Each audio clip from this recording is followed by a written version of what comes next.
मेरी कैलकुलेशन है और उसके मुताबिक जो आप लोगों की जनरेशन है, you can disagree but this is my calculation, कि आखिरुज़्ज़मा का जो दौर है, आखिरुज़्ज़मा के दौर में कुछ चेन ऑफ इवेंट्स हैं विच स्टार्ट फ्रॉम इमाम मेहदी, मतलब अगर मेजर साइंस की बात करूँ, फिर दज्जाल, फिर उसके बाद हज़रत ईसा अलैहिस्सलाम की वापसी, याजूज माजूज का निकलना, दाबतुल अर्ज़, so on and so fourth, 10 science हैं, बिग साइन। उससे पहले के जो प्री मेहदी इवेंट्स हैं आखिरुज़्ज़मा के हवाले से, जिसमें बहुत एविडेंटली माइनर साइंस पूरे हो चुके हैं, मतलब इस पे तो कोई भी स्कॉलर अब डिसएग्री नहीं करते, बल्कि हर स्कॉलर का ये मानना है कि माइनर साइंस तो इस तरह पूरे हो चुके हैं, इस तरह आया हो चुके हैं कि उससे डिसएग्री किया ही नहीं जा सकता। अब माइनर साइंस के बाद हमें कुछ ऐसे साइंस देखने को मिल रहे हैं प्री मेहदी टाइम्स के, जो क्लियरली हदीस में मेंशन है, जैसे जेरूसलम में आबादी, किसकी आबादी? जूइश सेटलमेंट दोबारा से। इसी तरह मदीना की वैरानगी, ये सही हदीस है, इलामा अलबानी ने इस हदीस को सही कहा है, सही उल जामे में हदीस है कि जेरूसलम की आबादी मदीना की वैरानगी होगी। अब मदीना की वैरानगी बहुत से स्कॉलर इसको इंटरप्रेट करते हैं कि वो स्पिरिट जिस पे मदीना कायम हुआ था, वो स्पिरिट मुसलमानों में नहीं रहेगा, और मदीना पे अगर इसको ग्रेटर कॉन्टेक्स्ट में देखा जाए तो ग्रेटर इजराइल जब वो बनाएंगे, जिसकी वो कोशिश कर रहे हैं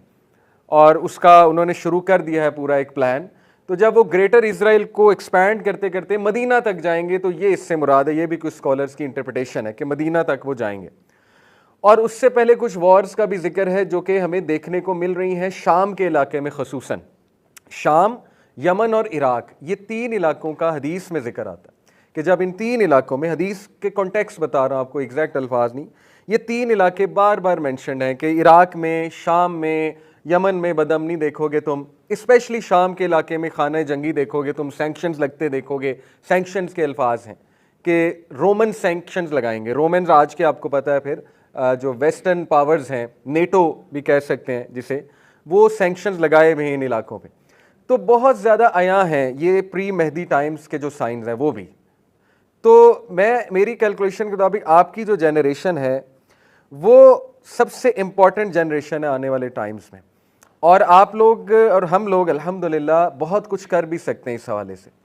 यानी ये वो दौर चल रहा है कि अल्लाह रब्बुल आलमीन, अकॉर्डिंग टू मी, जितनी मैंने स्कॉलर से भी डिस्कशन की है, उनकी भी बातें समझी हैं स्कॉलर्स की, ये वो दौर चल रहा है जिसमें अल्लाह सुब्हानहू व तआला मोमिन और मुनाफिक को अलग अलग करेगा, और आगे जाके तो मज़ीद इसका कठिन टेस्ट लिया जाएगा, और वो हमारे सामने हो रहा है। जो गज़ा का इशू है उसको लेकर आपके सामने है कि कौन क्या कर रहा है, कौन कितनी आवाज़ बुलंद कर रहा है, वगैरह वगैरह। तो बहरहाल मेरा कहने का मतलब आपको ये है कि just to encourage you guys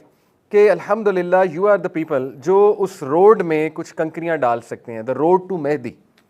इमाम मेहदी की जो रोड बनेगी, जो बनना शुरू हो गई है और जो बन रही है, उसमें आप बहुत कुछ इनपुट इंशाअल्लाह ताला दे सकते हैं। आगे का जो दौर है वो बहुत कठिन आने वाला है, और पनाह मांगनी चाहिए, आसानी मांगनी चाहिए। प्री मेहदी टाइम्स में वॉर्स भी हैं, और वो बहुत बिग वॉर्स हैं, और उसमें खसूसन अरब्स का जिक्र आता है कि बहुत मार पड़ने वाली है, अरब्स को बहुत मार पड़ने वाली, जो कि हम देख रहे हैं, अल्लाह माफ़ करे। तो इसलिए इससे पहले कि ऐसे साइंस आ जाएं कि इमाम मेहदी आ जाएं और दज्जाल का खरूज हो जाए, जब नबी सल्लल्लाहु अलैहि वसल्लम ने कहा कि दज्जाल जब आ जाएगा फिर तुम्हारा ईमान तुम्हें कोई भी फ़ायदा नहीं देने वाला, यानी दज्जाल से पहले पहले गुड डीड्स कर लो, दज्जाल से पहले पहले ईमान को बिल्ड कर लो, उसके बाद फिर कोई फ़ायदा नहीं होगा। उसके बाद कोई कहे कि अब मैं ईमान लाता हूँ, तो फिर वो कोई ख़ास उसको फ़ायदा नहीं होगा। हदीस सुना देता हूँ मैं आपको, हदीस में ये मेंशन है कि 3 चीज़ों से पहले अपनी फ़ेथ पे काम कर लो, उनमें से एक दज्जाल है, कि दज्जाल के ज़हूर से पहले। तो देखें अल्हम्दुलिल्लाह हम उस सेटिंग में हैं कि अगर हम काम करें तो अल्लाह ताला हमसे काम भी बहुत ले सकता है इंशाअल्लाह ताला, और उम्मत का रिवाइवल वो हमारे दौर में शुरू होगा, और शुरू हो गया है। गज़ा का जो इवेंट है वो बहुत ही दर्दनाक है, लेकिन उसमें से बहुत खैर भी निकली है। ज़ाहिर है जो भी इवेंट ऐसा होता है, शर भी होता है उसमें, खैर भी होती है। तो खैर का पहलू आपके सामने है। यूथ में मैं अब एक अवेयरनेस देख रहा हूँ, यूथ में एक शौक़ देख रहा हूँ दीन इस्लाम को समझने का, यूथ में उम्मा का कॉन्सेप्ट रिवाइव होते देख रहा हूँ, यूथ में system, Islam as a system, ये बात छिड़ गई है। यूथ में वो शौक़ पैदा हो गया कि हम प्रैक्टिसिंग मुसलमान बने, इस्लाम के रिवाइवल में कुछ रोल प्ले करें, तो ये बहुत खुशाइन बात है। तो हम इंशाल्लाह अल्लाह के फजल से उस सेटिंग में हैं, और अल्लाह ताला हमसे काम ले कि अल्लाह ताला उम्मत के रिवाइवल में इंशाअल्लाह ताला हमें इंक्लूड भी करें और उस हवाले से हम रोल भी प्ले करें। ये तो पहली बात है। दूसरी बात, ये टॉपिक बहुत फैसिनेट करता है यूथ को, और इस पे बहुत मज़ा भी आता है बात करने में, because it's such a topic आपको पता है कि इस पे बहुत सी थ्योरीज, कॉन्स्पिरेसीज भी, इंटरप्रिटेशंस हमें ऐसी मिलती हैं कि जिसको हम कह लें कि एक डोपामीन मिलती है, इसलिए यूथ इसमें बड़ा इंटरेस्ट लेते हैं। तो थोड़ा सा मैं वाजे कर दूं इस बात को कि देखें, हम इस टॉपिक को इसलिए ना डिस्कस करें कि चस्का लेने के लिए या कोई इंटरेस्टिंग चीज़ बनाकर मैं इसको पेश करूं आपके सामने, बल्कि हम उसी अप्रोच से चलें जिससे हमारे इस्लाफ चला करते थे कि why to talk about these topics in the first place.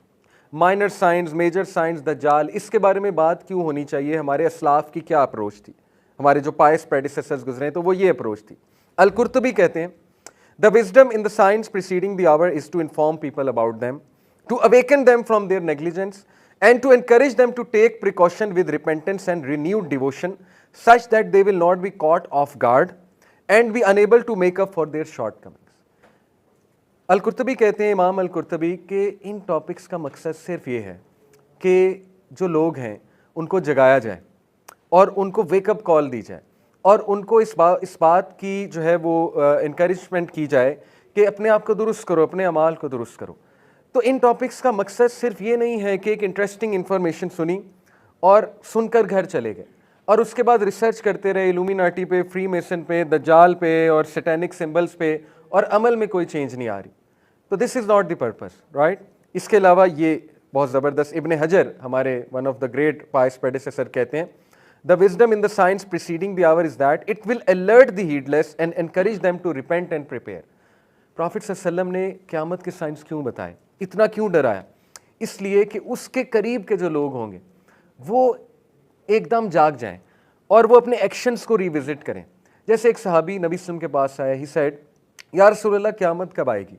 अल्लाह के नबी ने बहुत खूबसूरत जवाब दिया, कहा, what have you prepared for it. कितना खूबसूरत जवाब है कि तुमने उसके लिए किया क्या है। वो तो चलो जब आएगी सो आएगी, लेकिन अगर तुम्हें मौत आ गई, तुम्हारी क़यामत तो शुरू है,